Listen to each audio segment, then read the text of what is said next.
Welcome back to the podcast. I'm your host, Jeremy Miller. Every week, I chat with fascinating people from all walks of life in order to bring you knowledge, inspiration, and insight. If you enjoy the show, you can support it by subscribing, leaving a review, and sharing it with a friend. This is the Jeremy Miller Podcast. Jackson Mitchell, welcome to the podcast, dude. I'm stoked to have you here. I appreciate you having me, bro. Thanks. Dude, so tell me about this adventure you were on in Utah. Was it this last weekend? Yeah, just this past weekend. So probably, I'd say about a month ago, a buddy hit me up, and it's actually really funny to think about because this is a guy who I did not even know hardly at all. We were in a group text together during the time that I was training for the Dallas Marathon. He was going to run it also. So we were in this group text, but we had never met, exchanged a few messages that way. And then he actually moved to Austin. So when he moved down here, he's like, we're texting, hey, we got to link up and train sometime soon. Do I know this guy? No, his name's Omar. Okay. But so he moved down here. We're talking about we got to train sometime soon. Hadn't made it happen.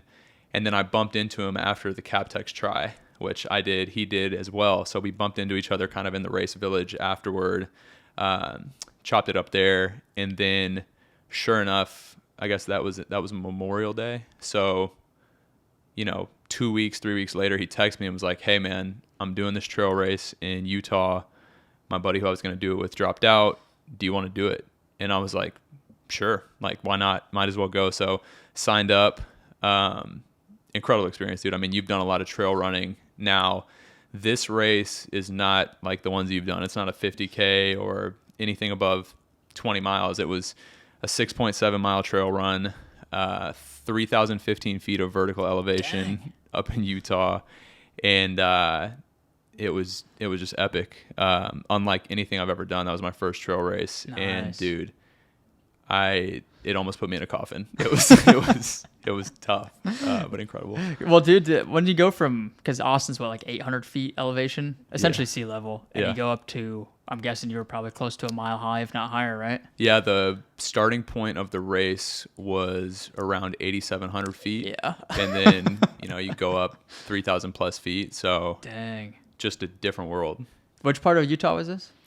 So it was the race was at Brighton Ski Resort. Oh, I've been up there. Oh, really? Yeah. Okay, yeah. So it's 30 minutes from Park City, 40 minutes from Park City. Dude, so that area is so beautiful. Gorgeous, dude. And I hadn't been to Utah since, I think the last time I was there, I was probably 15, 16 years old. I was there for a 7-on-7 tournament in high school. And it was just a completely different experience, right? Like, yeah.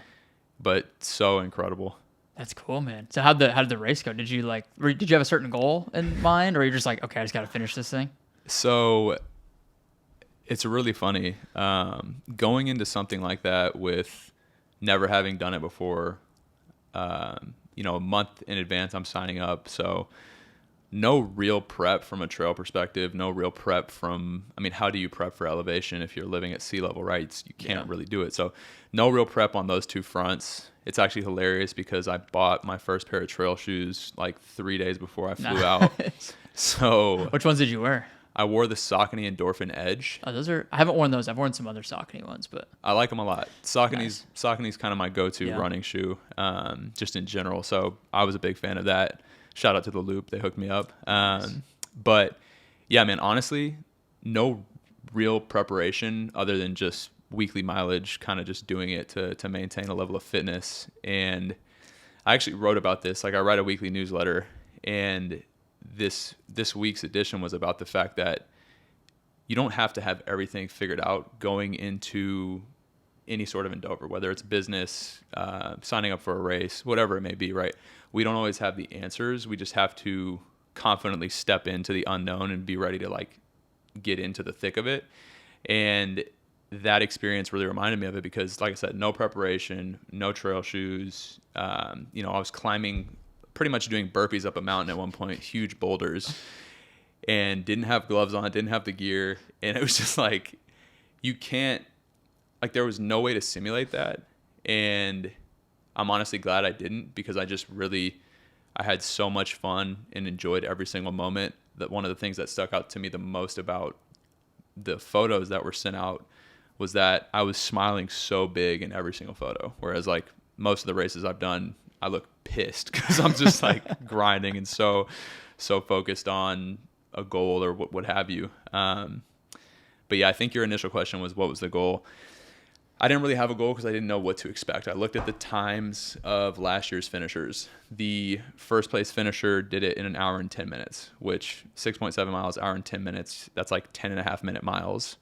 And then the person who finished last was like 4 hours and 50 minutes. So I was like, okay, well, I want to finish in the top half at least, but had no clue what that was going to be like. And dude, I kid you not, within the first mile, I'm looking at my heart rate. It's like 180, and I'm walking up a hill, and I'm like, all right, this is different. But yeah, man, it was epic. I'd be curious to know, like, from your trail races, prepping here, how do you get the technical piece? Because like that's what I noticed about Brighton was like it was the most technical course I've ever seen, and so I'm curious how you prepare for that. Yeah, it's definitely tough. I mean, I'll say from my perspective, like I got into running on trails first, so that was like the first like couple of years of running was mostly on trails. So I had a lot of experience there, so now it's like easier to go into trails. But like if I were somebody who never ran on trails and only on the road and had to go do a trail race, I'd probably like there's like the Greenbelt downtown. There's like Lake Georgetown has like a 26-mile single track trail, super technical, super rocky. Obviously, there's not a lot of vert, but super technical. And then there's the Hill of Life. Have you been on the Hill of Life? I haven't been on it yet. I've heard it's the Hill of Death. Dude, oh, definitely. Especially like the way I've done it is because it's so short. It's like a half-mile hill. I'll just do repeats up and down for like 3-4 hours. And that's like living here. That's the best simulation I've been able to find outside of like incline on a treadmill would probably be your next best bet. Right. But that's more from like a muscular standpoint rather than like the like technicality. But it's tough, man. And I think like you kind of mentioned it, like how much fun you had and like you had a smile on your face the whole time. That's my experience with trail running 100%. It's so much less pressure, I feel like, than road running and like, or triathlon or something where it's like, it's all about your time. It's how fast you're going. What's your average pace? Like a trail run, like you're usually somewhere beautiful. You're with a ton of people. Like it's so much more community and like fun oriented, in my opinion. It sounds like you got that experience too. Yeah, I 100% did. And another thing that I'm curious to know from your side is like, I found myself thinking about the fact that in those road races, you know, when you're road cycling, what have you, there's so many fewer variables that can cause horrible outcomes. Dude, there was a portion of the race where there were multiple portions, but it was snowy. So I would like slide down these patches of snow, and the second patch that I slid down, I actually started to kind of like veer toward the edge of the mountain, and I was like, oh my gosh, like for sure could have died just then. Another thing that made me think of is I was actually running near this dude. We kind of varied between being in front and then him being behind me, vice versa. But he had on a white helmet that said, "Ask me." And this dude 9 months ago was in a coma from falling 400 feet down a mountain, doing some trail running, climbing, fell 400 feet, was in a coma for a month, and rehabbed himself back to being able to compete in this race. And funny enough is, you know, we had 6.7 miles that day. He actually had a 20 mile on the docket for the following day. And I just was thinking to myself, like, man, what a testament to the fact that like, there's just no limits to what we can do. Like, obviously building himself back up from that coma was probably incredibly challenging, probably still is challenging now, but what strength and perseverance in like commitment to getting back right, and then also conquering that fear of getting back up on a mountain. It was pretty inspiring to see him out there. Damn, that's a cool story, dude. Yeah. I think that's, you know, something that I'm starting to learn more and more is that like our bodies can do basically whatever we ask of them. It's just a matter of us asking them to do these things and giving them enough time to adapt and whatnot. Like, I mean, the 100-mile trail run is like now the new marathon. And like that seemed humanly impossible like 20 years ago. And now people do it every weekend. Right. Like there's, you know, there's like moms that have had like 3 kids out running a marathon, like and crushing. And that used to seem again like humanly impossible. There's like the story of the guy that ran the first marathon and he like supposedly died afterwards or something. It's like it's just people are constantly unlocking these limits and these new potentials. And I think it's just so cool to hear stories like that of like, as long as you want it bad enough and you commit to something and give it enough time, like you can do whatever you want. 100%. Dude, and that's something I feel like you are really good at, is obviously the discipline and the commitment and the consistency of everything. Cause like you were a college football player, right? And now, like you said, you didn't even train for this trail race and you went out and crushed a 6-mile trail race, climbing up a mountain. Like that's not even your thing, but it's just because you're so disciplined in all these other aspects, like this hybrid sort of training of like lifting and cycling and swimming and running and all these different disciplines, that like you're always kind of ready for whatever. Right. So take us on that journey first of like becoming a college football player, and then we'll dive into all that other stuff. Yeah, man. I appreciate that, but it's really funny to look back on it now, especially doing some of the stuff that I'm doing now. I mean, I never would have anticipated doing any of this when I was a college football player. As far as that journey goes, yeah, so I grew up in South Lake, Texas, which is, you moved here how long ago? About a year and a half. A year and a half. So you may or may not recognize this already, but Texas is like high school football is a religion here. Yeah. And I moved here when I was 10 years old. And the first thing that the community was telling my parents was like, you got to get your boy in football. You got to get him on a football team. And so joined a football team, and, I was a pretty chunky kid. I mean, I wish I had a picture to show you. I was a chunky kid, and because of my weight, they slapped a red stripe on the back of my helmet and made me play offensive and defensive line. So started playing football at that age, really 10 years old.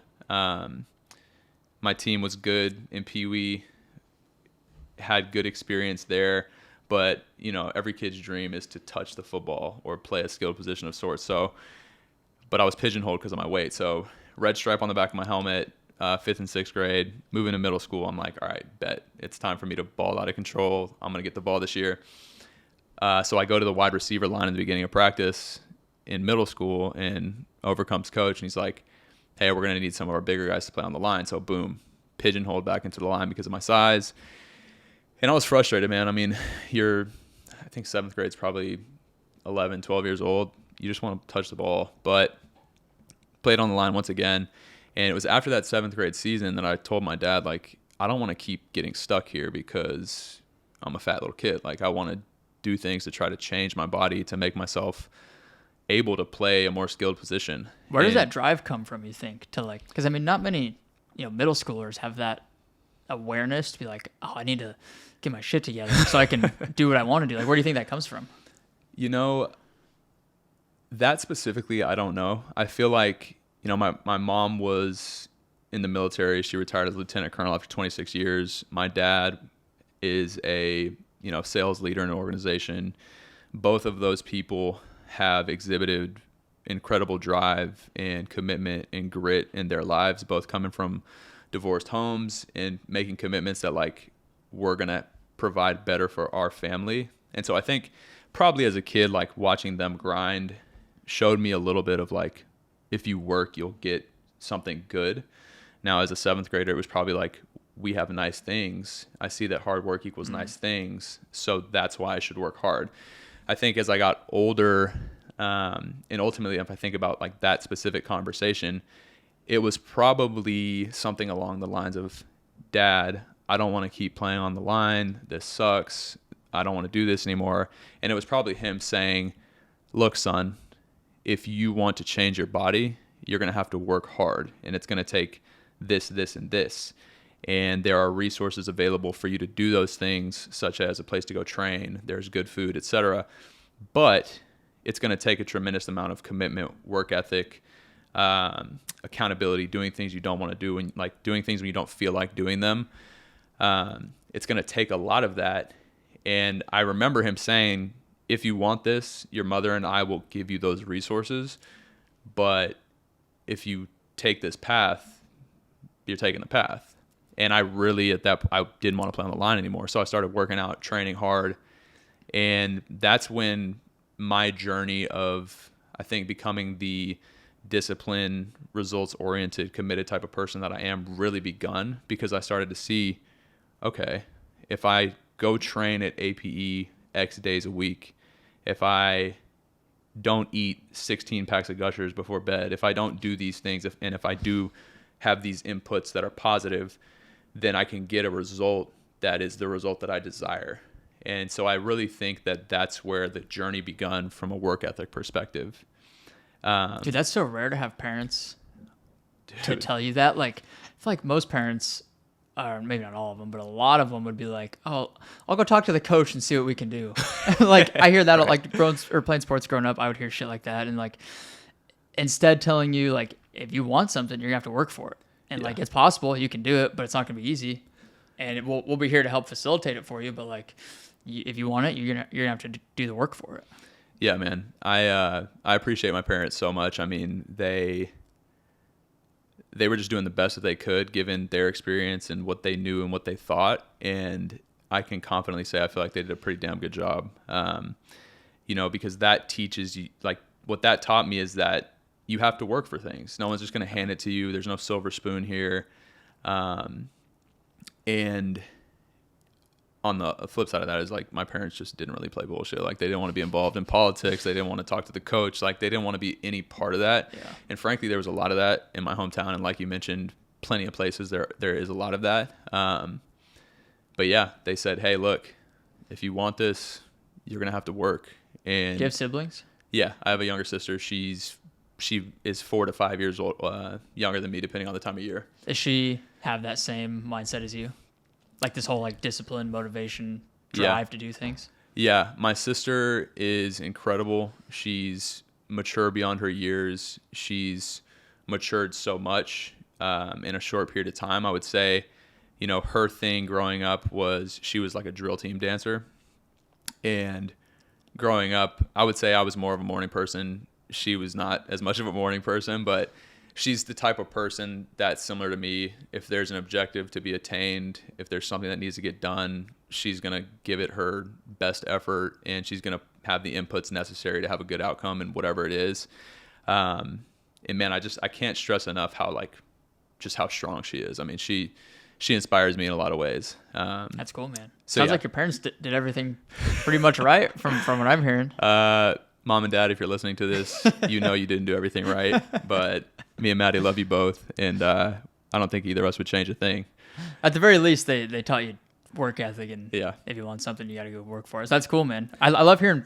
I think, little kids are such sponges, even up until like middle school, high school. Like those are your formative years, and I think if you don't have the right authoritative figures around you, the right like leaders and the right guidance, like whether it's your parents or coaches or even your friends, like that can affect the rest of your life, like those first 15, 20 years. And so I think it's just so interesting because it seems like most of the people that I know, like however they are now, most of it stems back to like that same time in their life. So it's so interesting to hear that. Have you ever been to therapy?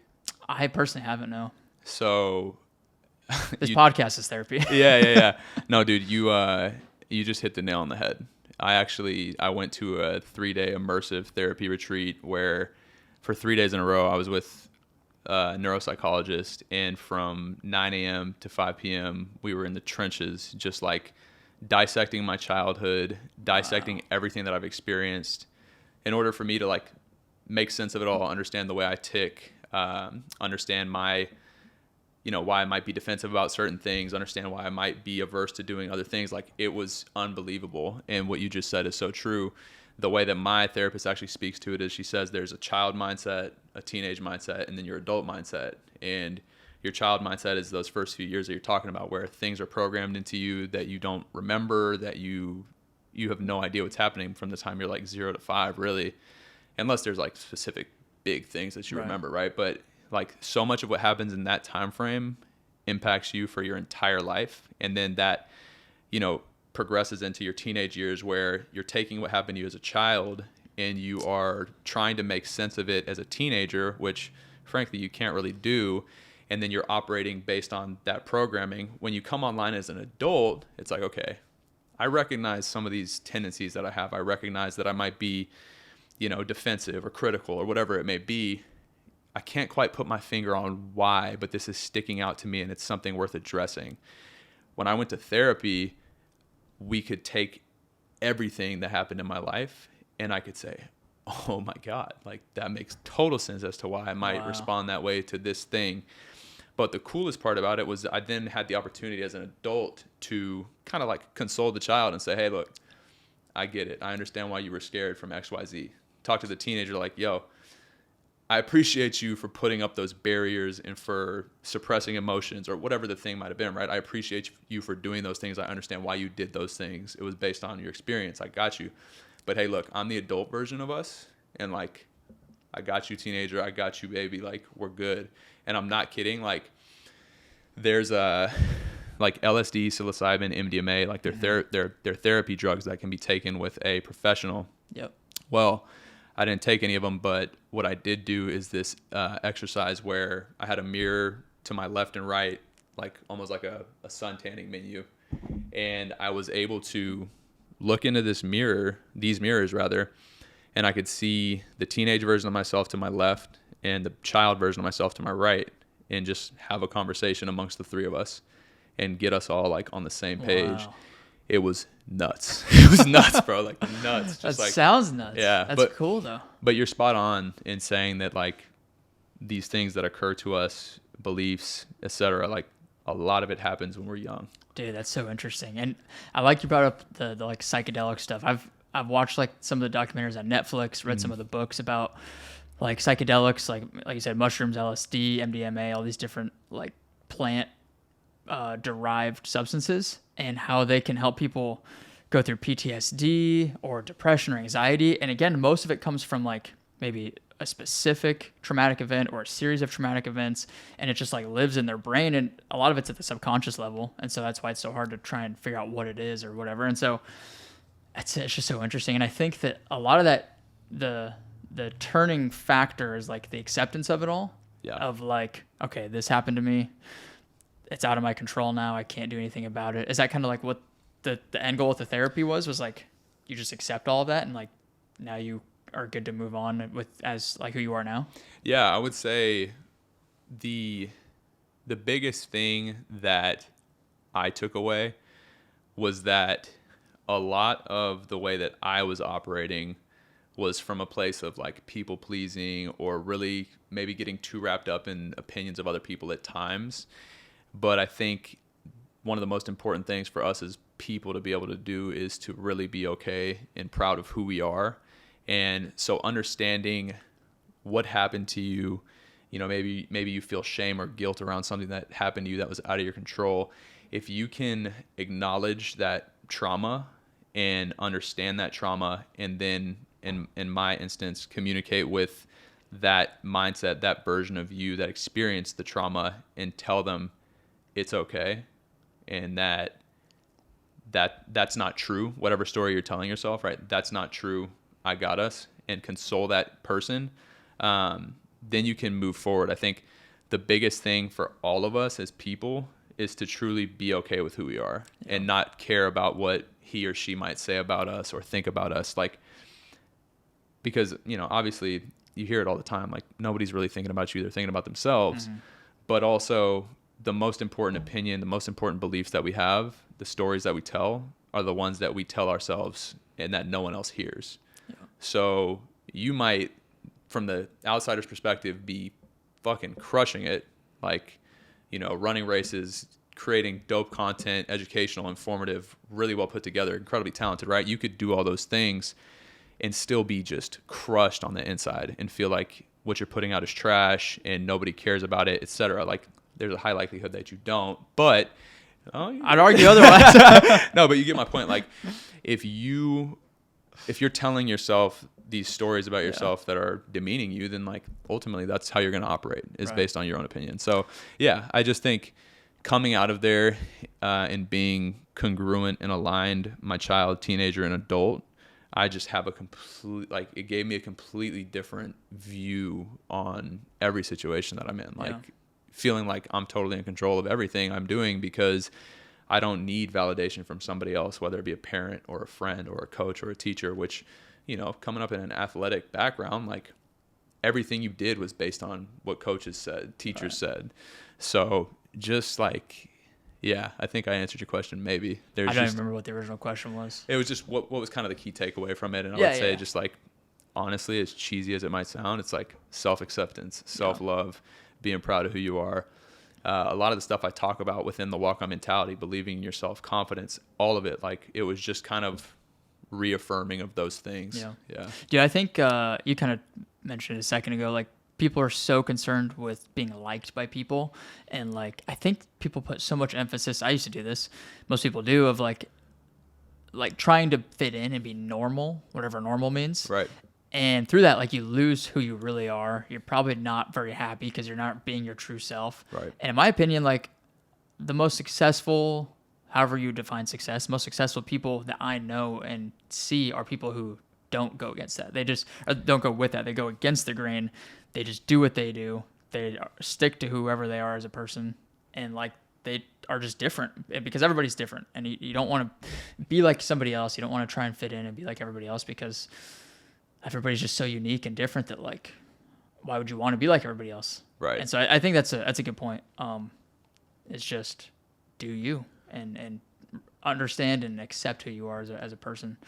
Okay, let's go back to football. Yeah. So high school or we're middle school. Like yeah. You're committed to dropping weight so yeah. you can touch the ball.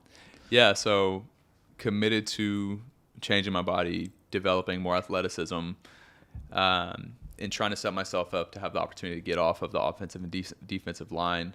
Started training, started seeing the changes in my body. You know, like I mentioned earlier, it's you put in the work, you see a result. You put in the work, you see a result. That's I love to operate in that space. So started training, body changed.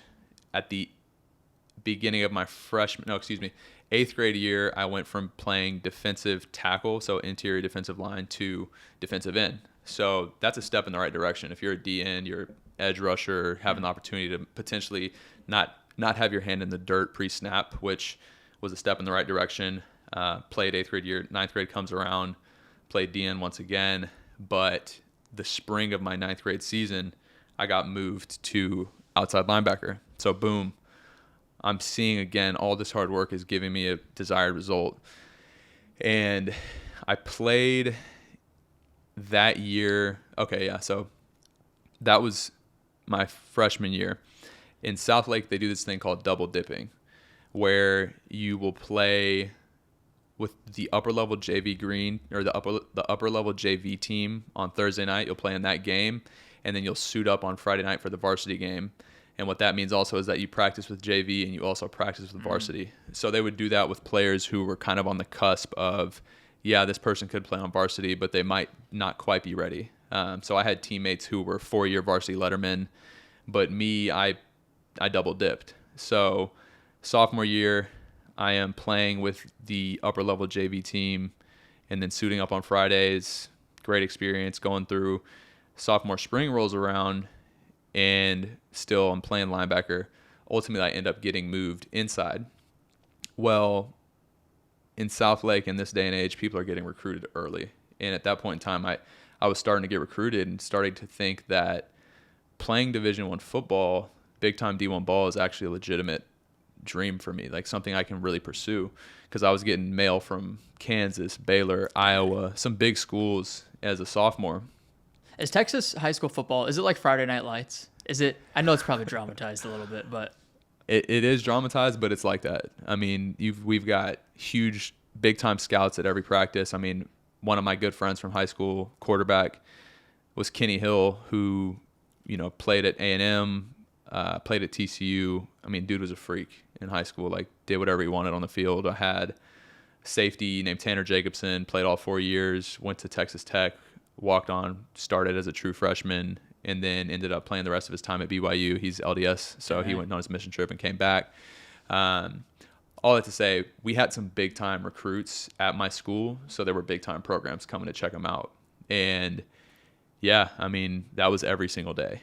And so that's like, I feel like high school football in Texas, you're treated like you have to treat it like a pro sport. Like that's your full-time job almost. Dude, we'll certainly get into it when I get to the college part of my story, but it was literally like a collegiate football program, from the strength conditioning workouts to summer off-season training to two-a-days. I mean, it was run like a collegiate program. So much so that when I first got to SMU, I was like, there's no way this is the college football I've been dreaming of, because my high school experience was way tougher than this. Really? Yeah. SMU was a wild ride, but but yeah, man, it's a big deal.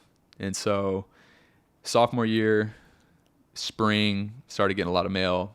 Thought there was a good chance I was going to get some big time offers. Well, didn't end up starting my junior year, so that put a huge roadblock, speed bump, whatever you want to call it, in my recruiting process. And ultimately, it ended up that I didn't have any offers going into my senior season. And then following that season was my first offer. So, you know, as we're progressing through junior and senior year of high school football, I'm like, man, I really want to play at the D1 level. I know I'm good enough to play at the D1 level. I just need an opportunity. And they weren't coming. And so that senior season ended, and it came time to have a conversation with, you know, my dad, my family, about what am I going to do now? Am I going to try to walk on somewhere? Am I going to hang up the cleats and pads and just move on, be a regular student? And I ended up getting a scholarship offer from Stephen F. Austin, which is a D1 AA school in Nacogdoches. And I got an offer from the Air Force Academy, which obviously is a prestigious opportunity that I was honored for and excited about. And of course, having parents with a military background, they were jazzed too. I forgot to mention my dad was in the Army for some time as well. But, you know, ultimately my goal was to play big time Division I football. So Stephen F. Austin wasn't going to fit that bill, just given that they were D1 AA. And then the Air Force Academy, again, while a great opportunity, I wasn't dead set on serving in the Air Force. And I think if you're going to take that path, then you need to be 100% bought into it, because that's an honor, a commitment, and you're about to do the damn thing. Yeah. So it'd be a miserable long time if you committed to that and you really didn't want to be in there. Yeah, because you're 4 years at school, potentially 5 if you redshirt, and then maybe even 6 because they have a prep school. But then you actually have to pay back that commitment once you graduate. So that's at least 4 years that you're serving after graduation. So again, great opportunity, but it just wasn't quite aligned with what I wanted. But it goes back to that mindset of like, hey, if you're willing to put in the work, you can achieve whatever you set your mind to. And my goal was D1 football. So at that point in time, sent my film everywhere across the country, you know, Indiana, Minnesota, USC, Iowa, you name it, everywhere got my film, and went to several camps. Ultimately, SMU reached back out and said, hey, we don't have any scholarships. We'd love to have you walk on. We think you could make an impact here. You're welcome to join the team if you think it's the right opportunity. And toured campus, and I was sold. It's really funny too, because throughout high school, my team played at SMU's campus several times in the playoffs, and I never really recognized the beauty of the campus. I just we'd pull up, play, and leave. And something that was really important to me was having a beautiful campus. And so when I toured, I was like, wow, how did this go over my head for all those years? Is SMU in Dallas? Yeah. Okay. It's in Dallas. What does SMU stand for? Southern Methodist University. Okay. Yeah. So ended up walking on at SMU, man. And I remember getting there the summer before my freshman year, and I was just ready to go. Like, man on a mission. I'm coming here to earn a scholarship, not really knowing what it's going to look like, but just knowing that I'm going to do my part to set myself up for the best opportunity possible to get on the field and show these people that I deserve to be on scholarship. And yeah, college football was a phenomenal experience for me, man. I think, you know, I have an economics degree and a Spanish minor, which is great, but I think so much of what I learn and apply to my life today is stuff that I learned through sports. Learning how to communicate with people from all different backgrounds, learning how to manage my time, work ethic, you know, showing up early, being the last one to leave, stuff like that that's important and translates to life after sports is all stuff that was ingrained in me through playing sports. And do you want me to just keep going? Because I'll tell you this whole story. Keep ripping. I love this. Cool. I love hearing all this stuff, so keep going. Yeah. No, it just instilled in me the work ethic even further as I continued to progress in my career. Being a football player in college, we were required to be there during the summer obviously during the whole school year, and then we would get a couple weeks off in winter.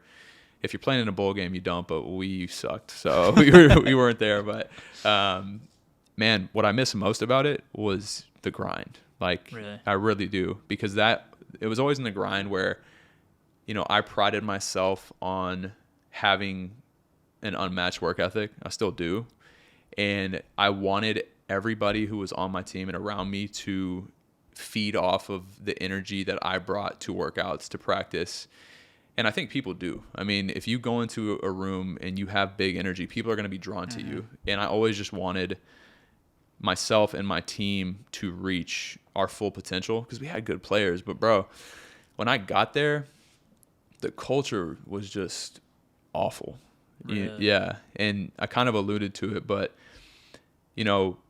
I'm going into college football thinking that everybody's going to think the way that I do, that everyone's going to want to be the absolute best and willing to do whatever it takes to be the best. I'm thinking people are going to want to do extra workouts on Saturday. We're going to be grinding on our days off. Like, I had a completely misconstrued image as compared to what I experienced those first couple years. And I think it's because there was no peer-to-peer accountability within the program, and everybody was kind of just doing what was comfortable for them. Do you think part of it too could have been like so many people probably had that same like dream you had of like playing D1 football, and then they finally make it there and they're like, oh, I can relax now? Do you feel like that was some of it maybe? I think so. I think some people want to wear the jersey and run out of the tunnel. Other people want to be remembered for their contribution. Yeah. And I would say for me, coming in as a walk-on, I had a chip on my shoulder off the bat because I wanted to earn a scholarship. I wanted to show that I could play at that level. I wanted to make an impact. So it was never about running out of the tunnel for me. It was like, I want to make some plays, and I want to have an impact on this team, this program. And I know without a shadow of a doubt that I did. And I had great coaches. I had great teammates. I met so many people along the way. I'm obviously not taking credit myself for things that happened, but my goal walking in there was to make a name for myself. And good Lord, was it a process? But by the grace of God, I'm on the other side, and I'm super proud of what I was able to do during that time. I came in freshman year, went from scout team and literally sitting in the stands my first game, because at SMU, if you're redshirted, they don't bring you on the sideline to wave the towel. Like, you're in the stands with the normal students, which dang, that was wild, dude. Because I'm on campus like, yeah, I'm a football player, I'm sick, I'm cool, whatever, telling all my dorm mates. And then on game day, I'm like at the tailgate, and they're like, wait a second, I thought you were on the team. I'm like, oh yeah, I know I am, but like, we just don't go down there. So that'll humble you real quick. I remember sitting, I remember exactly where I sat, and I watched somebody I went to high school with return a punt for a touchdown against us. And I was like, I'm never doing this again. Jeez. Never. And sure enough, that was, one game. Well, the next 47 games I played in. That put a fire in your ass right after that. Yeah, and I was on, as a freshman, I was on special teams. I don't remember if I got any burn as a linebacker my freshman year, but I was not doing that again. So go through freshman year. We were 5-7 that year. Had a very close last game of the year. Thought we were going to make it to a bowl. Didn't end up doing it.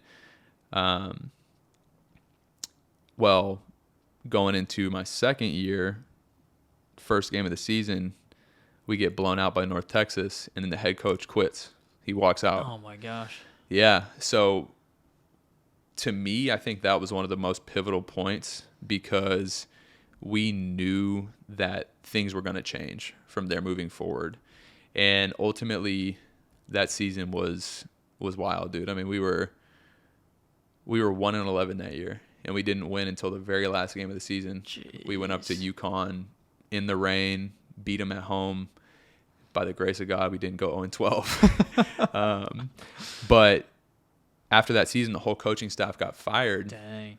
And I knew at that point in time that I had an opportunity with a new staff, clean slate, to show like, hey, I'm going to be one of the guys that leads this team. Now, this was your freshman year that all that happened?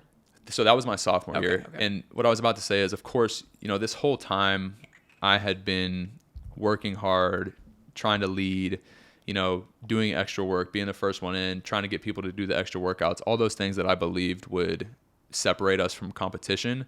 But not a lot of changes had happened yet. And I also don't want to forget to mention something that's very important in my story, which is after my freshman year, dude, I almost quit. I almost walked away from football. I almost said, I'm done with this. Like, I'm not doing this anymore. And I'm so thankful for my linebacker coach, Coach Mason, at the time, because I talked to him about it and he was like, hey, just like think about it a little bit more. Don't do anything drastic.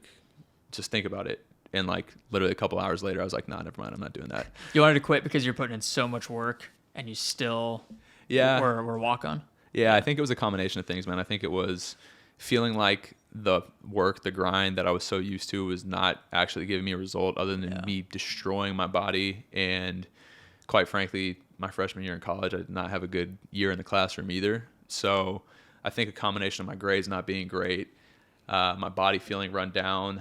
I was in a long distance relationship at the time that, of course, as an 18-year-old, you think you're going to marry the person. And that happens from time to time, of course, but that didn't happen in this instance. My point being, though, that like there were so many variables going on in my life as an 18-year-old. I don't think I knew how to appropriately manage it. And I'm just so thankful that I didn't quit, because it just, again, taught me so much. And also, like, quitting would have just been, it wouldn't have been aligned with what I believe and what I talk about. Right. And ultimately, I can talk about that experience now because it gave me, maybe it was a kind of a refresher in some ways of like, who is Jackson Mitchell? Like, does Jackson Mitchell just quit on things when they aren't going his way? Like, no, this Jackson Mitchell doesn't do that. So it was maybe a breath of fresh air in some ways. How you do anything is how you do everything.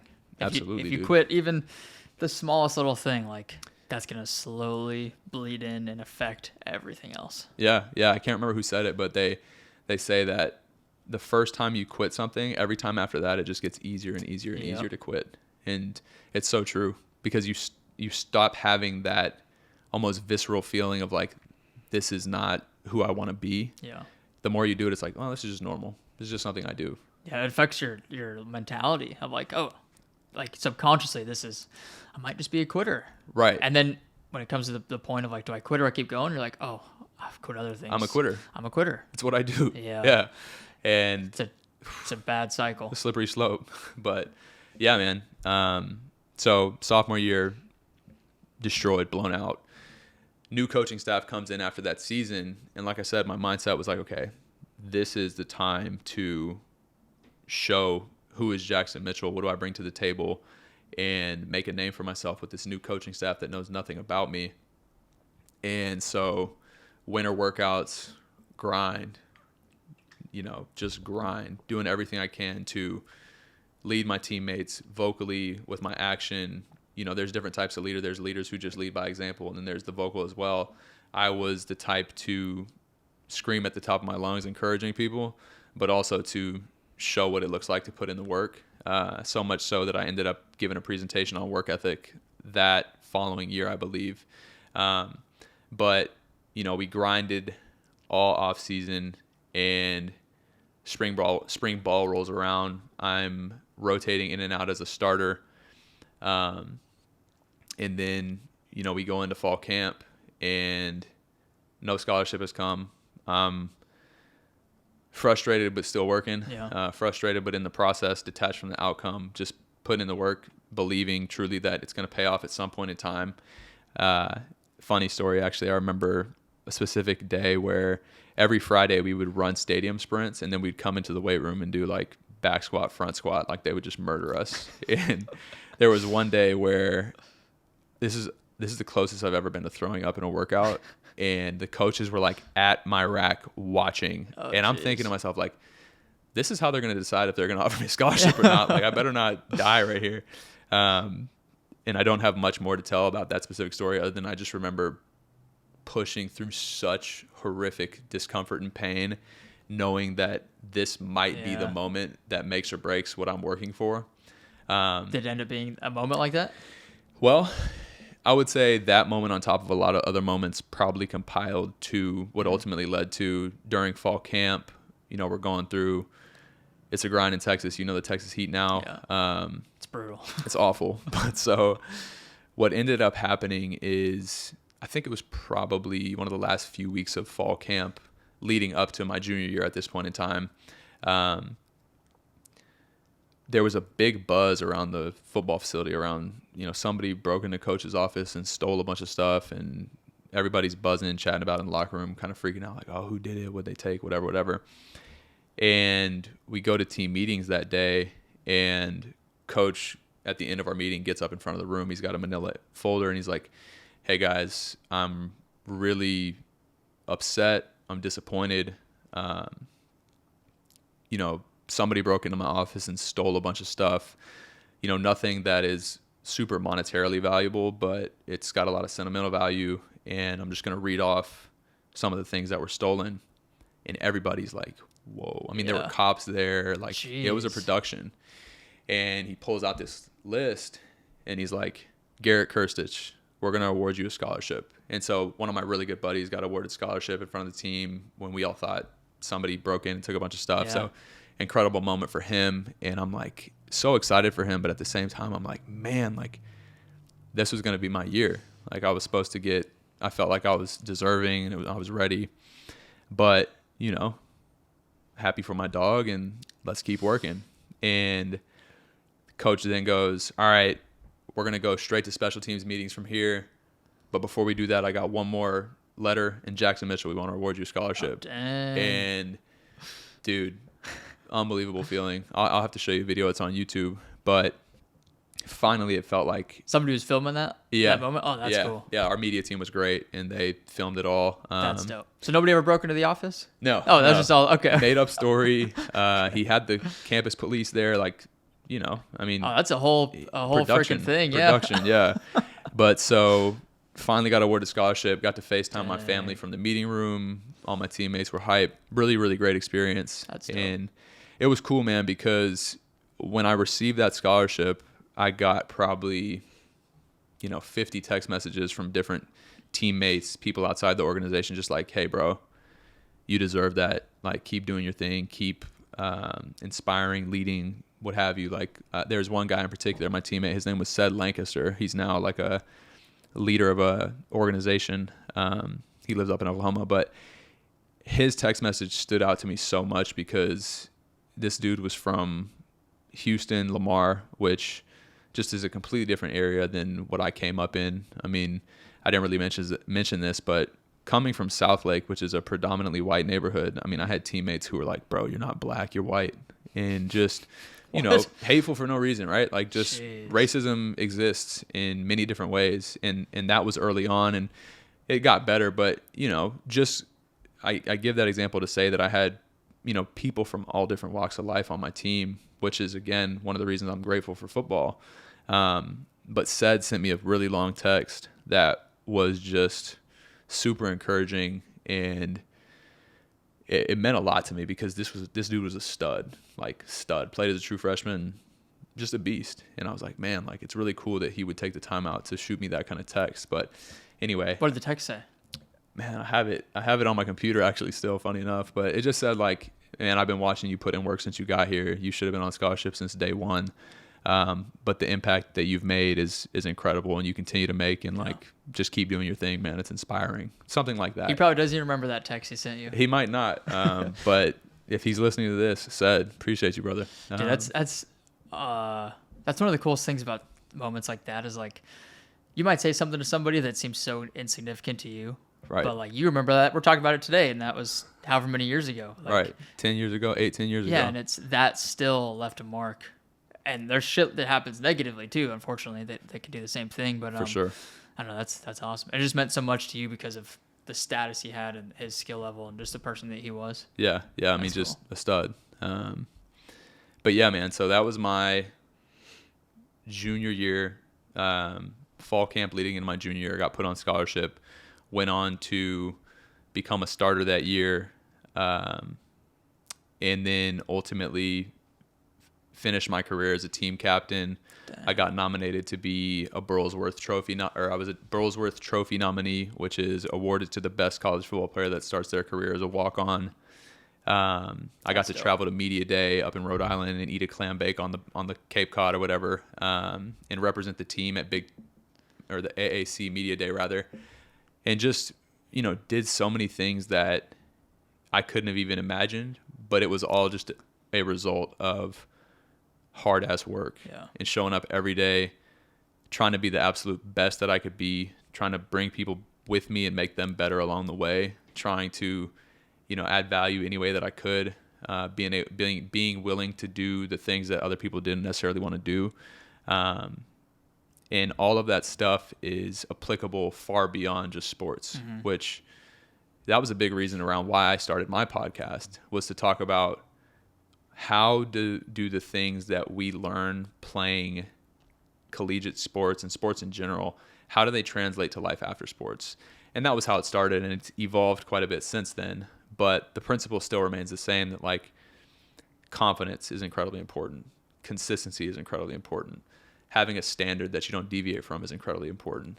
Being a servant leader, being willing to do the things that other people don't want to do, not because you expect praise or somebody to tell you good job, but because that's just the kind of person that you are. Right. These are all things that translate to life outside of sports that, you know, if I didn't play sports, maybe I wouldn't have had.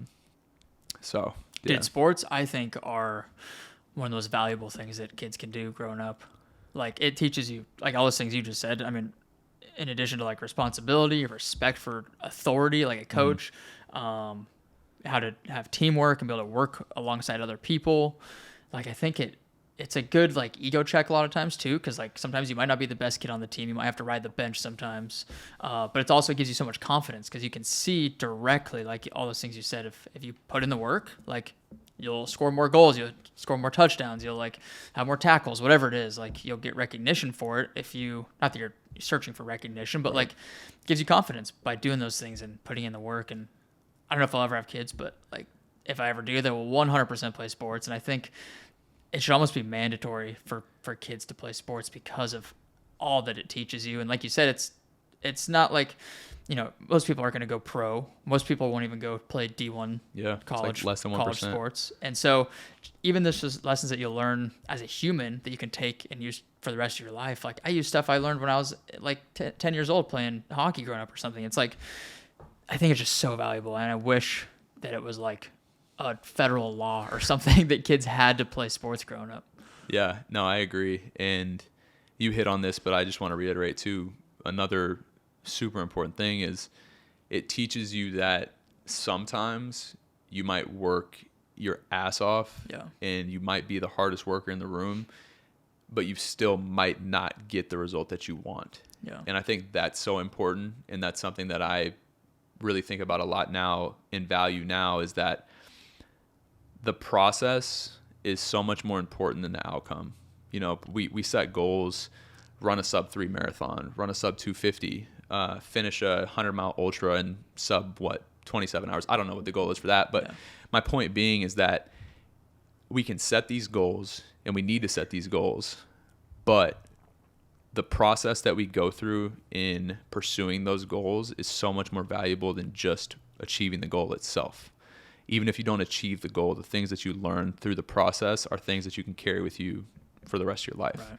So that's just another thing about sports. Yeah, dude, the races and like events like that, or even if it's like a game when you're playing sports, like those are little benchmarks. That's kind of like the cherry on top. But that's such a small moment. Like if you're training for a marathon, you put in like 4 to 6 months of work at least.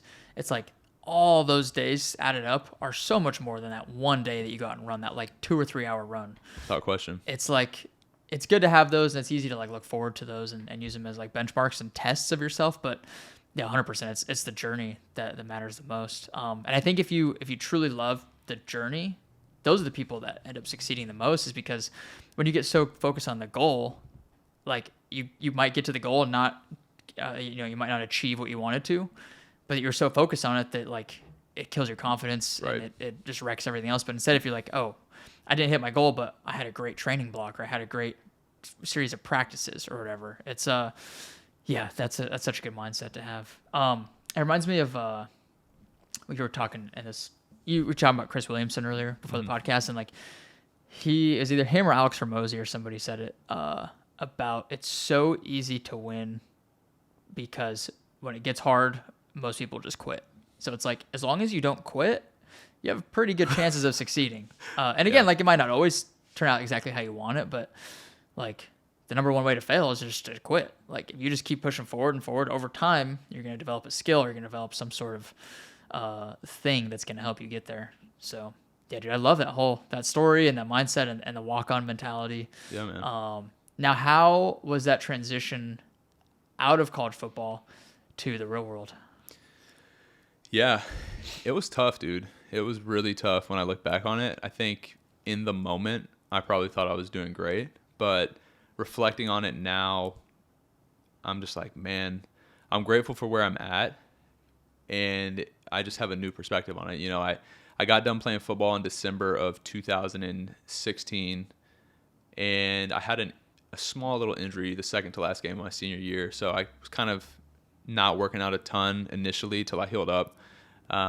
And I look at pictures of myself then, and I'm like, ugh, like, bro, you look disgusting. But Just like overweight, or what do you mean? just like doughy. Okay. I mean, for perspective, you know, I hang out about 200 to 205 pounds now. And when I got done playing football, I was like 240. Dang. So I had no neck.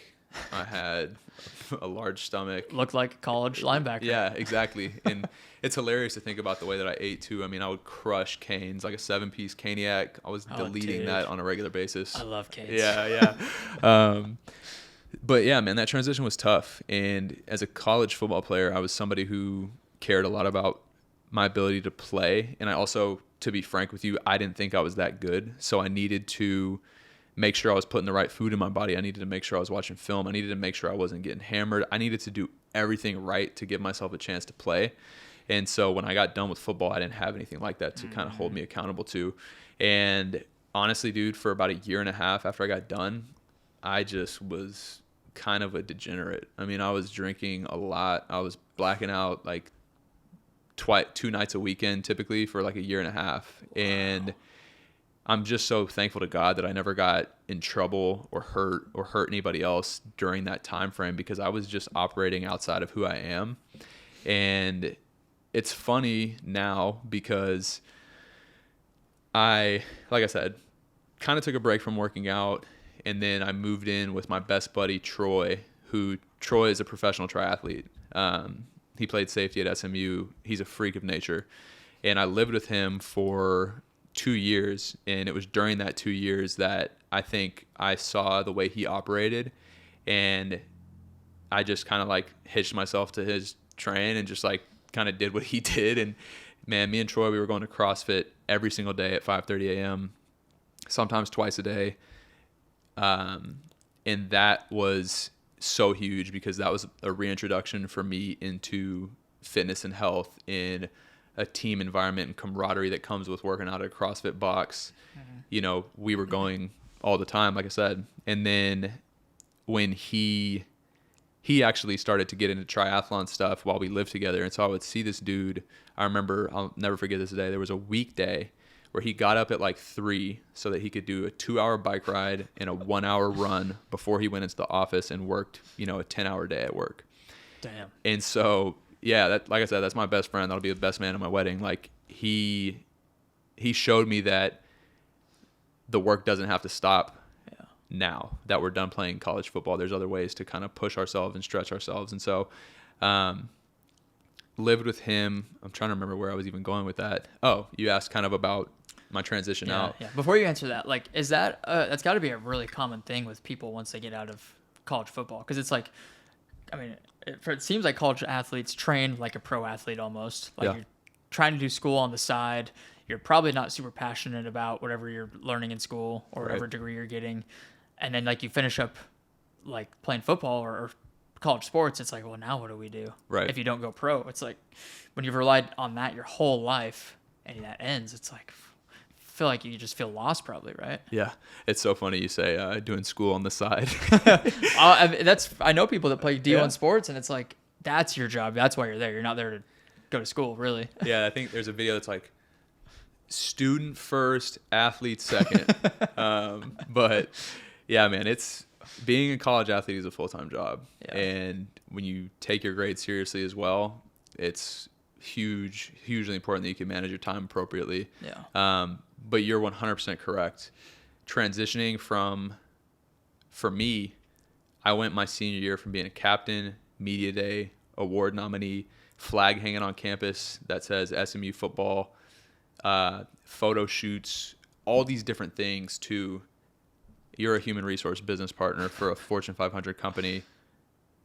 You're just a cog. Bro, I had no idea how to operate. Dude. And I'm so thankful for health, for fitness, for training, for those things, because it gave me structure. It gave me reason to get up early, to do something hard, and to start my day that way. It gave me something to look forward to at the end of the day after sitting in the cube for however many hours.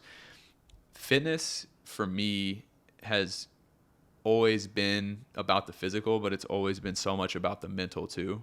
And that certainly is something that gave me some level of structure, because to your point, college football was up at 5 for training room and weights, go to class all day, coming back to the training room in the afternoon for treatment. You got practice, you got film, you got study hall. Your whole day, you know what you're doing all day. When I became a business professional, all I had to do was go to work. That's all I had to do. Anything else I did was up to me. If I wanted to work out or not, if I wanted to get trashed every night of the week, I could, which I didn't, but plenty of people do. Like, you just have all this extra time, and everybody has things that they like in hobbies, etc. I personally don't know how I could live if all I did was work, whatever shift hours they were, and then come home and like sit on the couch and watch TV or play video games. And again, I'm not dogging those things, but for me personally, I needed some way to challenge myself. Yeah. It gives you a sense of purpose, something 100%. to train for. Dude, and I think that whatever like weird, like primal monkey energy we all have pent up inside of us, like we have to excrete that every single day. We have to get it out. Like even if it's going for a 20-minute walk, like look at how people lived for hundreds of thousands of years. Like we're just moving constantly. And then now modern society, it's like we're sitting in an office, we're sitting all day, we go to work, we can go to the grocery store, we can order Uber Eats. We literally don't have to do anything physical if we don't want to. Don't have to leave the house. Dude, literally, like you could literally survive your entire life without ever leaving your house because of all those things. And so I think, I don't think it's a coincidence that like with mental health and depression and anxiety and like suicide rates, all these things are going up. I don't think there's, I don't think it's a coincidence. I think they're directly correlated. Dude, fitness and just movement are so essential. It's like, I don't know. Is that why you think, that like you said, it was like a year or two after you finished up where you're drinking more, you didn't really do a whole lot? Was it just because like you didn't have that purpose anymore? Well, it's funny because even during that time that I was getting trashed, I was training equally as hard, which I think is maybe part of the reason why I made it out, because I would go, like I said, I was CrossFit every single day, sometimes twice a day. I was still drinking and doing things that I don't do now, but I was training equally as hard, which is funny because now, like, dude, I can't wrap my head around the way that I used to get down. It's insane. But the initial question was, what was it again? I think you kind of answered it, of just like that, like a couple year span where you were drinking more. You said you were a little doughy. Yeah. Like, it was just didn't quite know what you wanted to do. And was that the same time you were working this job for that big company? Yeah. So I was with Texas Instruments at the time, which is a great company, but they make the calculators, right? Yeah, everybody knows them for the calculator. Yeah, they make microchips that are in everything we use. So all this podcasting equipment, there's probably a TI chip in it. I just knew I didn't want to be in human resources for my career. I mean, it's an incredibly important job function within a company. Like, I don't think companies can actually function without human resources, but I just knew that it wasn't going to be what I did with my career. But I gained valuable experience, and I had time to spend more time doing what I enjoyed, which was training. And that's why I think I was able to balance the bad habits of drinking the way that I was with the good habits of training the way that I was, and still function at work. Because frankly, like, I would go to work and I would get good feedback, but sometimes I would be in my cube and be like, there's no way this is what I'm supposed to be doing. Like, there's no way.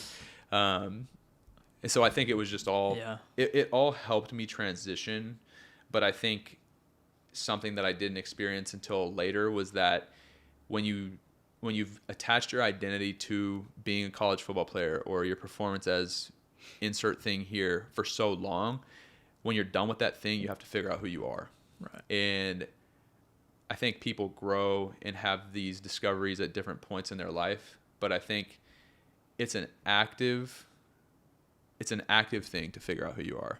You're not going to just, I mean, maybe some people just know, but for me, honestly, I didn't really know who I was until a few years ago, when I started to really think about, okay, well, what's important to me? What is my purpose?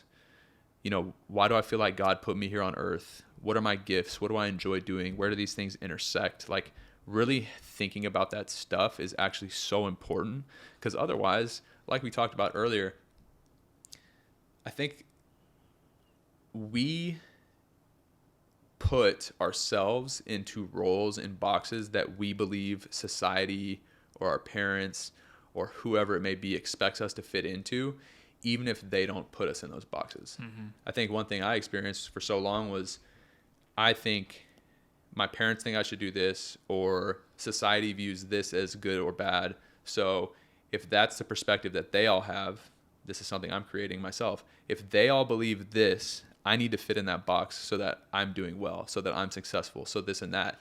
But you hit it on the head. The beginning of this conversation is, everybody has a different definition of success. Like, success to you could be completely different than success to me. Success to somebody could be, I want to live in a Sprinter van and I want to drive across the country, live in a different state every week and a half, be primal, like spend a ton of time grounding and in nature. And that's what success looks like to me. For somebody else, it might be, well, I don't care what I have to do. I want to make $250 or $250,000 a year. Doesn't matter if I hate the job. I want to make that money so that I can go on vacation, so that I can buy a Porsche, whatever it may be. Like, everybody has a different definition of success. You have to define yours. Otherwise, you're just going to be operating based on what somebody else wants. Yeah, you have to have some North Star, I think. And I think, unfortunately, either people don't know, or they just haven't taken the time to think about it. Of like, what do I truly want? What do I want? Not what my parents told me I should have. Like you said, like, what does society deem as good or successful? And like, just genuinely like sit down with yourself and like, I don't know, meditate every day, or journal, or just think to yourself of like, what do I want? And I think it's so difficult to get like alone time with yourself, as weird as that sounds. It's because like, with social media and our phones and TV, and we get in our cars and there's music playing, like everywhere you go, there's some stimulus of some kind, some external stimulus. Mm-hmm. And like, it's so rare to actually just like sit down with your thoughts and just think. And I think, kind of ties into everything else I said earlier with like these mental health problems, is like, people are just constantly stimulated with all this information. They don't ever just think about what they want. Do you do like journaling or meditation, or like, is fitness kind of play that role for you, or what does that look like? Yeah. So I've actually experimented with a lot of different types of that practice, if you will. Before I talk about it, anybody listening, go read The Ruthless Elimination of Hurry by John Mark Comer. I haven't heard of that. Got to read it. It's phenomenal and hits on a lot of stuff you just said. What's the name of it? The Ruthless Elimination of Hurry by John Mark Comer. But yeah, man, for me, I've experimented with a lot of different stuff. I have utilized multiple different kind of journaling practices around like, wake up and write down one thing you're grateful for, forgive yourself for something that you did, whether it be yesterday or years in the past, and then write down something that you envision for yourself in the years to come. I've done simply just writing down, like in a journal, what's on my mind in that moment when I wake up. And I found that it's actually been kind of challenging for me to get the right order of operations when I wake up, because I love to train first thing in the morning, but a lot of people will say journal right when you wake up. So kind of gone back and forth with that. But I think some sort of journaling practice is certainly beneficial, whether it's writing down things you're grateful for, writing down those 3 thoughts I mentioned, or figuring out what exactly works for you. But it doesn't have to take long, and then you can go on about your day. I've also I've experimented with meditation. So there's a ton of various apps you can download to walk you through a guided meditation. But sometimes what I'll just do is literally sit there, set a timer on my phone for like 3 to 5 minutes, and just breathe in for 5 seconds, hold for 5 seconds, breathe out for 5 seconds, hold for 5 seconds, and just focus on my breath and be present.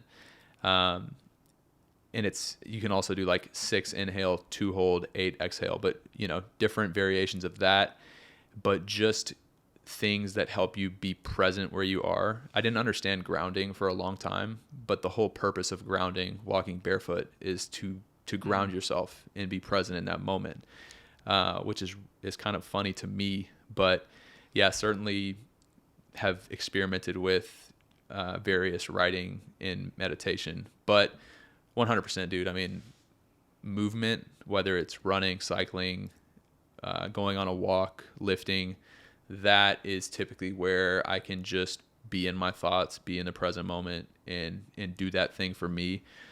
And a lot of times I don't even listen to music or a podcast. And same thing goes for when I'm in the car. Like, I'll just be in silence, because to your point, there is always noise, always distraction. Yep. Like, I won't give the whole book away, but one thing in the Ruthless Elimination of Hurry that the author talked about was, like, when you go to the grocery store and you get in the checkout line, don't pull out your phone. Just be in the present moment, wait in line, notice what's going on around you. Don't just distract yourself from being there at the store. Like, just be present for a second. And yeah, I mean, every year in the beginning of the year, I fast for 3 weeks. And this year from something, whether it's, in the past I've done sweets, or I thought you were talking about like a full on fast. I was like, holy shit. I haven't done that. I haven't done that myself, but basically we pick things to fast from. And so this year it was the first time I had fasted from social media. It's like a version of Lent, right? Yeah. But dude, the clarity and just how good I felt having been off of social media for that period of time was insane. Yeah. It was insane. So I can't stress enough. I mean, no matter how uncomfortable you are with that idea, I would empower anybody to just take a break from social media for a month or however long you see fit, and just notice how you feel.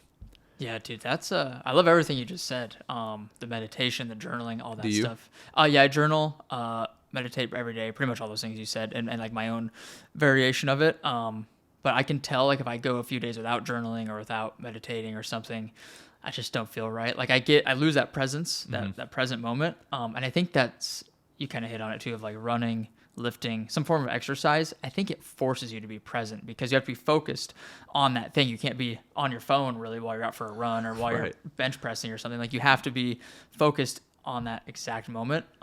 That's one of the cool things I like about endurance sports or running, especially, is like your mind might wander off for a second or 30 seconds or something, but very, very quickly your mind snaps right back. It's like, okay, we're running, we're kind of uncomfortable, like we're in this moment. And for that exact reason, like, I don't wear headphones. I tried wearing headphones, the Shocks headphones. Yeah. They sent me some to try, and I'm like, they're great if I want to wear headphones, but I don't like wearing headphones. I don't want that distraction. And so I think, that I love that idea of a fast though, for 3 weeks from something some toxicity that's probably in your life, which we all have some form of that. You do that like January 1st till like the 21st or something? Yeah. So it's typically if like, let's say New Year's Eve and New Year's Day falls on a weekend, then it's typically that following weekend that you start. So then it would be that following weekend through the end of the month. Okay. And frankly, I mean, you can do whatever you want, but it's typically the start of the year, just kind of for a reset. Yeah. I like that idea. I think I'm going to have to steal that one. I got to read that book too. It sounds really interesting. Definitely should. So transitioned out of college football, got into CrossFit a little bit. You had your roommate that was super into triathlons. Mm-hmm. Now I know you've done marathons, tries, all this stuff. Like, walk us through some of that and kind of how you got into some of those specific events. Yeah. So are we good on time too? Yeah. We're good. Okay. We're good. Obviously in 2019, things got shaken up a little bit. Gym shut down, you know, everything was crazy, right? And so when gym shut down, I was like, I have to figure out how to stay in the shape I want to stay in. And frankly, my personal mission at the most basic level is just to help and inspire as many people as I can. Like, I just want to positively impact people. I want people to feel like there's no limits, because that's what I believe. Like, that's what you're talking about it too. It's like, there's no limits to what we can accomplish when we believe in ourselves and are willing to put in the work to achieve our goals. And so I wanted to figure out a way to help more people understand that. And I actually started creating some fitness content during that time, which it's hilarious because it was trash, but I just was trying to put stuff out that people could do in their apartments or at their homes without equipment, just to give them something, you know? Right. And I had already started running a little bit at that point in time, but nothing crazy distance wise, and didn't know how to appropriately run or manage my heart rate or anything like that. But what happened was I started running every Friday. I would do a long run, and each week I would just increase mileage, and I just wanted to see what I could do. And I remember one Friday morning I ran like 16, and I was like, what? Like, you know, when I was 240, I would have told you I would never run more than 2 miles. But I ran 16 miles, and then some more time passed, and a couple of my buddies' wives were like, hey, we're going to go run at White Rock Lake. You want to come? I'm like, yeah, sure, whatever. So I go with them, and we ran a 10-mile loop. And at the end of that loop, I was like, you know what? I'm going to keep going and just see. And I ended up running 20 miles that day. And that day was the first time where I was like, all right, like 6 more miles, I could manage that for sure. Like, I don't, you know, that day in particular, all I ate was an expired Nutri-Grain bar and like a Jiffy tablespoon of peanut butter that was in my truck from the hospital. Like, oh my God. No nutrition, right? So that happened, and I was like, all right, I could swing this. And then ultimately, again, because gyms were shut down, that's when I ended up buying a bike. So I started cycling. My first long ride was like 72 miles, and my tire popped, and I was like, okay, I can actually ride like pretty far.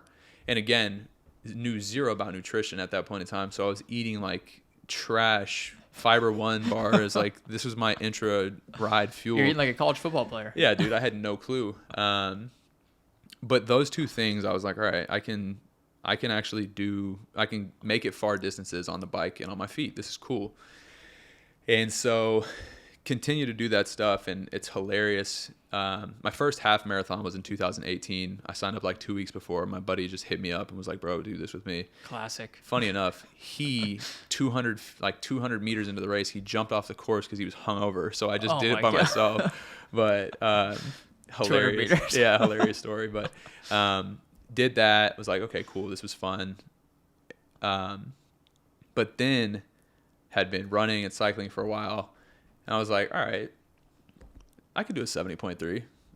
If I could bike 72 miles, and then I ended up biking 100. But point being is, like, I just figured, okay, well, if I can bike 100 miles and I can run 20, and a 70.3, it's a 56-mile bike and a 13.1 mile run, add on a 1.2 mile swim, like, that couldn't be so bad. So I'll just sign up for a 70.3. What an idiot. So in 2021, I mean, this is logical, I think. Yeah, I mean, there's certainly some logic, but at now hindsight, no, it's so dumb. But I ended up doing 70.3 Waco in 2021. That was my first triathlon. Incredible experience. The triathlon community is so cool. Just good people, man. Like, I met people at that race that I still communicate with to this day. Nice. And all we shared in common was that we signed up to suffer for, 5, 6, 7 hours. Depending who you are. The communities around endurance sports are so cool. Or I think any type of activity, whether it's CrossFit, lifting, whatever. Like the communities are always the best part. I agree. I think it's honestly one of my favorite parts. It was for sure my favorite part about CrossFit. I love that about Austin, that the running community here, the triathlon community, cycling community, like there's a community for everybody, no matter what you like. If you want to find people who like the same things, you can. You can socialize with people and be part of a group without having to like go to a bar and get hammered. Yes, dude. Yeah. It's so nice. That's my favorite part about it. Yeah. So how was the swim for your first triathlon? Did you have any experience swimming before that? Dude. Or like before training? So no. So this is what's funny and why I think I'm an idiot in hindsight is you have a coach now and you're a damn good runner. Like depends on who you ask. Yeah. Well, by my standard, you're a great runner. I didn't have a coach. I didn't follow a program. I just, based on what I had seen Troy do when we lived together, I was like, okay, well, he was probably doing this and that, so I'll just try to do what I think he did.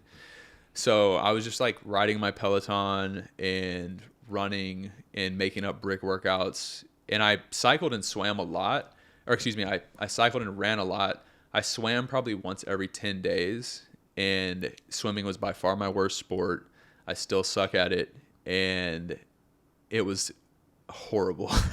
Do you sink? Dude, I sink like a rock when I try to swim.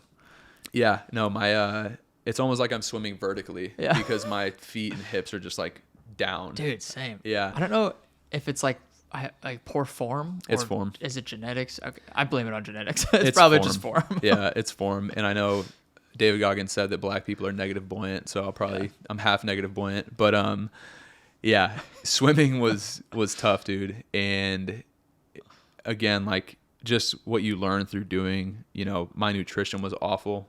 I had gels and stuff. I had good, well, I used like Goose. Now I would use Spring or something that's more natural, easy to digest, good for the GI. Than Nutri-Grain bars. Yeah. But, you know, I almost like I felt my first kind of twinge of a cramp during the swim. And so I knew, all right, this day is going to be interesting because I'm cramping in the water and there's still a lot more to do. But ultimately, like finished, had a great experience. I mean, it was just a blast. I mean, anybody who is thinking about doing a triathlon, do it. Doesn't have to be a 70.3, but even like a sprint, which is a half-mile swim, a 12-mile bike, and a 5K run. So much fun. So much fun. That's the only triathlon I've done is a sprint. Dude, yeah. So much fun. So fun. Same thing. My friends like talked me into it like a month before. I was like, I don't even know how to swim. Right. But I want to do another one. Yeah. I really want to sign up for a 70.3 or eventually a full Ironman, dude, because it's cool because you can train all these different disciplines and like I feel like it's hard to get bored because you're always doing something different. I mean, the commitment is massive. Yeah. You're somebody who could do it, but it's like you got to be willing to commit 12, 13, 14 hours a week to training. And that's probably for like a 70.3, right? I think that's for... there's no way I was training 15 hours a week for a 70.3. I think that's probably more for 140.6. Okay. But even for a 70.3, like your volume's high. It's going to depend on your fitness level though. Right. But yeah, I did a 70.3, loved that experience, knew that I would do another triathlon. But then the next fitness event I did was like, all right, well, I've done a 70.3. I guess I'm going to run a marathon. Are you better at running or biking, you think? I don't think I'm good at either. No, I mean, I think that I've got pretty strong legs. Yeah. So even if I'm not the best biker, I can make up for it more with strength and legs. Running, it's important to have strong legs, but I think it's also really important that you can manage your aerobic system appropriately. Right. Swimming is awful because you can't muscle your way through it. Like you have to be efficient in the water. You have to have good form or you're just going to be like splashing. So yeah, I think I could be better at all of the above, honestly. But yeah, I did. That was going to be my first marathon. Before I did that too, I actually did High Rocks, which I don't know if you've heard of, but High Rocks was really cool. Those seem fun. Really fun. Yeah. But the marathon, dude, and we alluded to this earlier, I loved so much the process, the build, you know, having my weekly workouts written out for me, knowing, all right, I got 8 miles easy today. I got this track workout, then I got this many miles easy, then I got a tempo run on Thursday. Friday is going to be nice and short, and then, you know, long run on the weekend. Like, I loved that so much. And I also showed myself that, you know, honestly, I never would have imagined that I'd run like 50 miles in a week, which to me, I mean, that's a ton, right? Like that was by far more than I had ever run in my life. So this was training for your first full marathon? Yeah. Yeah. So that was a really cool experience to be able to show myself like, hey, you can do that. Did you have a coach at that point yet? No. So I've never actually had a coach for any of the endurance sports. That's crazy. Yeah. So I would have never guessed. Yeah. Funny enough, my buddy who runs a CrossFit gym in Dallas, the gym I used to go to actually, he ran Dallas a couple of years ago. And I just texted him. I was like, hey, do you have the plan that you followed? And he like sent me it on a Google Doc. And then at the top of it, I remember it said easy pace / long run, tempo pace. You know, it gave me these different paces. And then I put in my goal time and what the pace was necessary to meet that time. And like, that's what I trained under, which was not appropriate based on my fitness level, but that's all I knew since I didn't have a coach. Do you think it was too ambitious of a goal? I think that the times for which I trained were not appropriate for my fitness level, which I think probably backfired in some ways. I think, for example, it told me that my easy pace should be like 750 or like my long run pace should be like 750, where my opinion would be that my easy pace should have been more than 9 minutes because I really needed to build my base. You know, I had never gone through a true base building phase. I had always just operated from the football mindset, which was full speed for 7 seconds. So I would go out for a 6-mile run and just haul ass. And my average heart rate was typically like above 180. And I just thought like, oh yeah, like I'm so fit. Like, no, like, but you know, I figured out that, in order for me to actually run fast and improve my aerobic base, I have to run slower to do that. And so I learned throughout that process. And that's why, you know, without doing these things, without failing, you can't learn. Yeah. You know, like I set a goal to run a sub-3 in my first marathon. And like, no, I mean, like to be honest with you, I think that even if I appropriately trained my nutrition, because I think the biggest hindrance of me meeting that goal on race day was my stomach, for sure. What did you end up running time-wise? I ran a 3:25. Yeah, so that's like a 750 mile. That's a great first marathon. Yeah, man. I mean, I was happy with it, and I would say that had I been consistent in my nutrition throughout my whole training block, like ate the same thing the night before every long run and timed up my sodium intake and knew how to properly sodium load, carb load, etc. Like if I would have done all those things right, I think I probably still would have fallen a little short of my goal. I probably would have ran a 3:05 or 3:10, but bro, my stomach was wrecked on race day. And you know, it's not an excuse. It's just a matter of fact that in order for you to have the kind of day you want, you got to do everything right. Yeah, you got to practice like you play too. Yeah, like that's the nutrition side of things of running especially is so crucial. Like that's the training itself is one part, but the nutrition, that's like arguably just as important, as you can attest to. I would agree. Was that the Dallas Marathon? Yeah, so that was Dallas Marathon. Went back to the old stomping grounds. It was a blast. We'll definitely run another marathon. What year did you run that one? 2022. Yeah. So it's December, right? Mm-hmm. Okay, so that was this last December. So like 8 months ago-ish. Yeah. Have you ran one since then? So not a full. I ran the Austin half in, I think it was February of 23. But that was more for fun, for the experience. Okay. I think I averaged I ran a 135. I think I remember seeing you at some point. Yeah. I ran past you. I remember we dapped each other up. I think I ran a 135, which is... That's great. I think that's like a 7:15 pace. Yeah. That's like a 3:15 equivalent, I think. Yeah. But were you going for like a certain pace, really, or just like having fun with it? No, dude. I got done with Dallas and was just running 20 miles a week. I guess that's like 6 or 8 weeks afterwards. Yeah. So my fitness was there, but definitely wasn't training the same way. And I really, like I said, I just wanted to run a race in Austin because I remember when I moved here in the beginning of 22, excuse me. Yeah. In the beginning of 22, when I moved here, I remember seeing everybody walking downtown after the Austin Marathon, seeing everybody at Captex try and being like, I got to be part of those. I want to do those. Yeah. And so, yeah, I did the Austin half, did the Captex triathlon on Memorial Day, like I mentioned earlier. Both incredible experiences, phenomenal energy in Austin. Just great. That's dope. How long was the Captex tri? So it was it was a half-mile swim, a 12.3 mile bike, and a 3.2 mile run. It's a little bit longer than a sprint, basically. So that's a sprint. An Olympic is a 0.93 mile swim, a 24 mile bike, and a 10K run. Okay. Yeah. Okay. Yeah. Dude, you're making me want to go do a triathlon now. Come on, bro. They're so much fun. They're so fun. Would you have any other events or races coming up? Yeah. So I'm trying to think. What month is it? It is July. It's almost August. So I haven't signed up for anything yet, but there are a few races that I'm looking at. I definitely want to do a marathon. I'm looking at doing Dallas again or maybe Houston.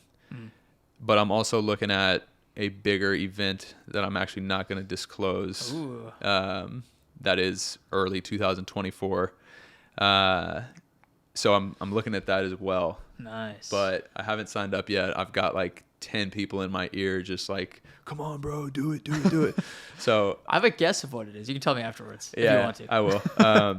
I'm pretty easy to convince when it comes to races and fitness events and stuff like that. But it's the best form of peer pressure. Yeah, I'm like, okay, fine.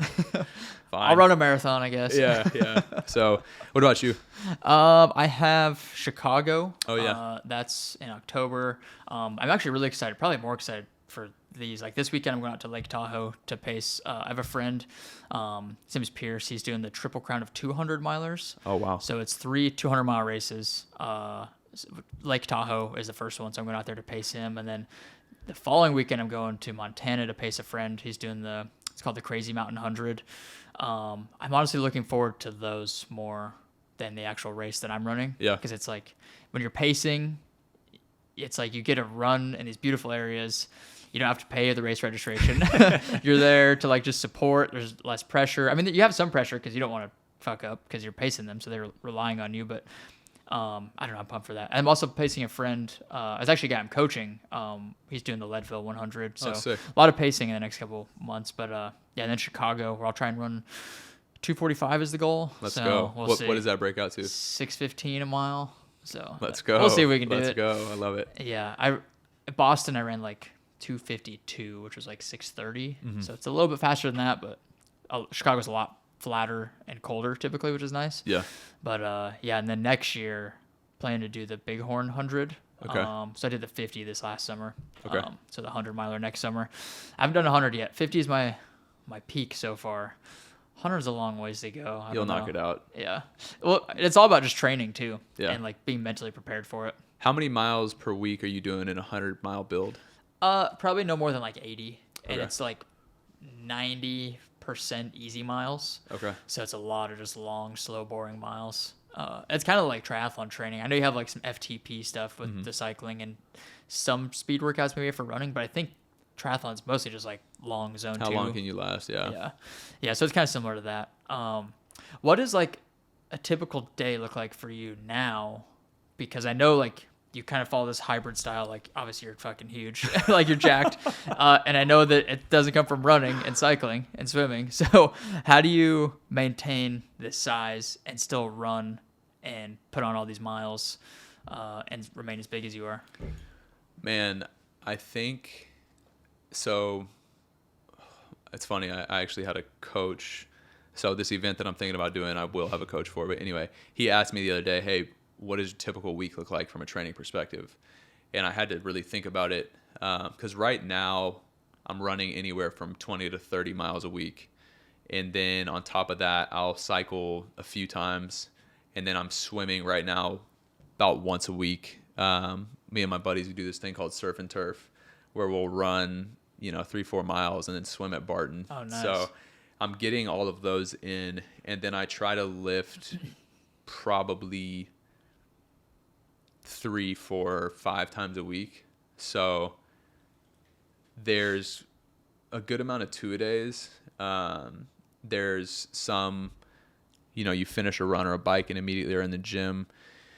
And so just try to do it all. But I also have to maintain caloric levels to build muscle and not just deteriorate into a twig. So it's tough sometimes. I think one thing in this phase of life is that recovery is so much more important to me now than it ever has been. I used to not ever stretch, never.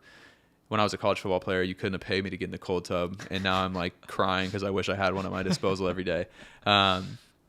So, yeah, man, I think just trying to find the right mix of training, recovery, eating the right foods, getting enough sleep. I mean, the ideal night for me, I'm in bed at 9 and like knocking out, and I'll get up at 5 and like I'm fine with that. And frankly, I'll do that on the weekend too. And I'm not like it's funny because that sounds kind of lame, but if I'm going to get up and run 10 plus miles, which for me, like 10 miles is a healthy distance. Like I want to make sure that I'm appropriately rested so that I can perform the way I want to on the run. So yeah, don't get me wrong. I don't go to bed at 9 every night, but rest is really important to me.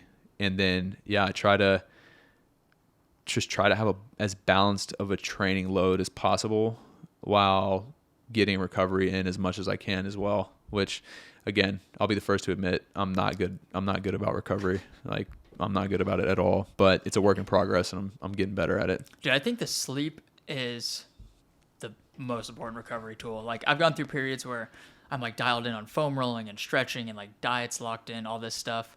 But if I'm not sleeping well, then none of that other shit matters. No. Like it's I think sleep has to be a pillar of training no matter what you're doing. Yeah, dude, I just bought a sleep mask. Oh, nice. Which is, basic bitch city, but like I'm trying to get as good a sleep as possible. Yeah. Like, dude, have you tried the mouth tape? I haven't. The nose breathing? I haven't. I think it's called Dream Recovery. They sent me some the other day, and I've tried it the last 2 nights. And have you read James Nestor's book called Breath or No. Breathe or whatever it is? But it's all about nose breathing and like all the benefits of it. And I slept with the mouth tape. It's the weirdest thing, and it was very hard to get used to at first. But like the last 2 nights, I slept like a baby because you're only breathing through your nose. Yeah. And it's like has all these benefits. But I don't know. I'd recommend that after my 2 nights of experience, I suppose. Yeah, I've heard positive things about it, and I think it makes sense because anytime you're doing like a big effort and just like I always personally will try to like right and like kind of center on that breath. So I feel like it calms you down a little bit and whatever else. So I'll have to tap in. What's a typical lifting session look like, or what's your lifting routine look like? So, dude, I've actually been trying to switch it up lately. I really love HIIT training, like Metcons and stuff like that. But I also think it's really important that if you're doing a lot of, higher heart rate stuff, whether it be on a run or a bike, you have to do things that let your heart rate be low as well. Right. So typically, like as of late, when I'm lifting, I'm doing compound movements, deadlift, back squat, dumbbell bench, flat bench, pull-ups, of course the accessory work like curls, tricep extensions and things like that. And then I do a lot of single leg stuff, lunges, Bulgarian split squats, lateral lunges, because as you know, running, it's really important that you have that single leg strength and stability. But I need to be better about putting more weight on the bar when it comes to legs. And I don't know, dude. I honestly think that during my marathon build, my leg strength dwindled a little bit, which, it makes sense. But I need to build some more of that back up. Because, dude, after this trail race this past weekend, we had 6 ascents and descents, and my quads and glutes were just wrecked. I'm talking about wrecked.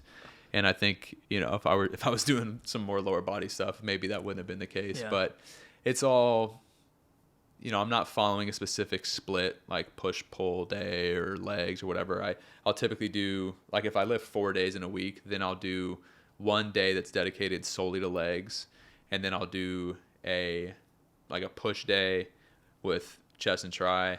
I'll do a back and bi day, and then I'll do kind of like a full body day on the 4th day. That's almost identical to what I do. Really? When I started incorporating the like single leg stuff and more like functional type of movements, like I love kettlebells. I'll incorporate those as much as I can.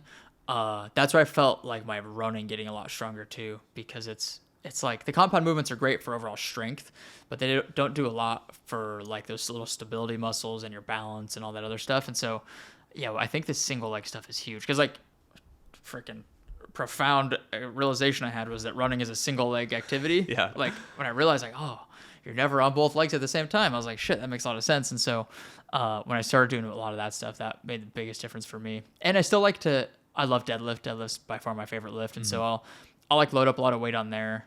I'll still do like sets of 3 or 5 on that. Never really anything lower than that. Like never 1 rep max or anything. But I hate back squat. I love goblet squats. Those are good because they're a little bit more functional. You don't load the spine. Right. Yeah. Yeah. So I don't know. That's interesting. That's exactly how you train. I'm just not as big as you. Gotta eat more. Yeah. No, you eat a lot though, right? I mean, I love some food. At least a gallon of raw milk a day. At least. What's your diet look like? Because that's like you mentioned earlier, like you're burning a shit ton of calories. Like you're not going to maintain size if you're not replenishing that. So what I've found works best for me is the path of least resistance and minimal effort when it comes to nutrition. So literally, dude, like ground turkey or chicken and rice or sweet potatoes and like spinach or Brussels sprouts or like a mixed veggies. And like, it's not sexy, but I would eat that every single meal and be fine with it because I don't have to think about it. Like if you ask me, hey, what do you want for dinner tonight? Or what do you want to have? I'm like, oh God, I don't know. But at the same time, I think balance is really important. And I've got a bad sweet tooth and I love pizza and I will destroy those things if you put them in front of me. And so I think, 80-20 is important. It's like during the week, especially like clean, hyper-focused. And then on the weekend, I'm not like binging 10,000 calories of ice cream, but if I want a cookie from Crumble or if I want a pizza from Via 313 or wherever it may be, that's fine. And I'm still going to train and do the same things, but life's too short to restrict yourself. And I think one thing that this thought crossed my mind earlier, but a big takeaway I had when I did go to therapy was being physically fit is not the same thing as being healthy. And I would so much rather be healthy than just be this like physically fit person who looks like they take care of themselves, because it's not sustainable to limit yourself all the time. So yeah, I eat the same meals typically for lunch and dinner. Breakfast is typically eggs, sourdough toast, peanut or almond butter and a banana with honey, and that's pretty much how I get down. I'm assuming you don't like track calories or macros or any of that. I have my FitnessPal, but the reason that I use it is primarily just to make sure I'm getting enough protein. Right. Because that's kind of one of the things that I think is most important to being able to recover and maintain any level of muscle mass if you're training a lot, is making sure that you're getting enough protein to hang on to that muscle. So do you track every day, or just like when you're, because I mean, if you're eating the same thing every day, you pretty much know. No, I don't. Not every day. I mean, like you said, I pretty much know exactly what's going in. Yeah, and I think that's something I've learned too, is that one, the balance is super important, and two, like over time, like if you generally just eat the same things every day, or 5-6 days a week, like your body likes it because it's consistent, as long as it's healthy, obviously. And like just being intuitive of like, if you feel hungry, it's probably typically your body telling you like, hey, we need some more calories. For sure. If you're staying consistent with everything and you're not like all over the place all the time, because then that's where it can get really weird, I think. But yeah, I think a lot of it just comes down to the consistency, and like, yeah, that balance is so key to like not miss out on going to dinner with your girlfriend or with your friends because they're going to get pizza on Friday night. Like, just go do it. Like, you're going to be okay. Don't do it every single night. 100%. But yeah, that balance is so key. And I think it avoids burnout too.